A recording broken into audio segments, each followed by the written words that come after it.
ഇപ്പം നാട്ടിൽ എവിടെ നോക്കിയാലും ജർമ്മൻ ലാംഗ്വേജ് പഠിക്കുന്ന പിള്ളേരാണല്ലേ. പക്ഷെ നിങ്ങൾക്ക് ശരിക്കും ഈ ജർമ്മൻ ലാംഗ്വേജിനെ കുറിച്ച് ഒരു ഐഡിയ ഉണ്ടോ? നമുക്കത് സിമ്പിളായിട്ടൊന്ന് നോക്കിയാലോ. ഇതിലാകെ വരുന്നത് 6 ലെവലാണ്. 6 ലെവൽ എന്ന് പറയുമ്പോൾ നിങ്ങൾ പേടിക്കൊന്നും വേണ്ട. നമുക്ക് A1 to C2 വരെയാണ് ലെവൽ വരുന്നത്.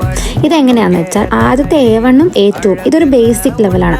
അതായത് നമുക്ക് സെൽഫ് ഇൻട്രൊഡക്ഷൻ ചെയ്യാനും പിന്നെ അതുപോലെ കുറേ സാധനങ്ങളുടെ ജർമ്മൻ വേർഡ്സ്, നമ്പേഴ്സ്, ആൽഫബറ്റ്സ് ഇതൊക്കെ നമ്മൾ ഈ ലെവലിലാണ് പഠിക്കുന്നത്. പിന്നെ വരുന്നതാണ് B1 B2.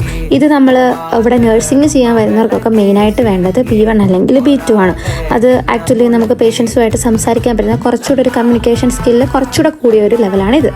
ലാസ്റ്റ് ലെവലാണ് C1 C2 എന്ന് പറയുന്നത്. ഇതാണ് അഡ്വാൻസ്ഡ് ലെവൽ. നമ്മൾ ജർമ്മൻകാരെ പോലെ സംസാരിക്കാനൊക്കെ പറ്റണമെങ്കിൽ ഈ ലെവലിൽ എത്തണം.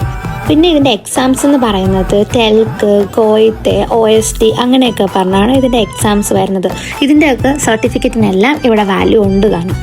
അപ്പോൾ നിങ്ങൾക്ക് ഇനി എന്തെങ്കിലും ഡൗട്ട് ഉണ്ടെങ്കിൽ ജസ്റ്റ് കമൻറ്റ് ചെയ്യുക. അപ്പോൾ നമുക്കിനി അടുത്ത വീഡിയോ കാണാം. ബൈ.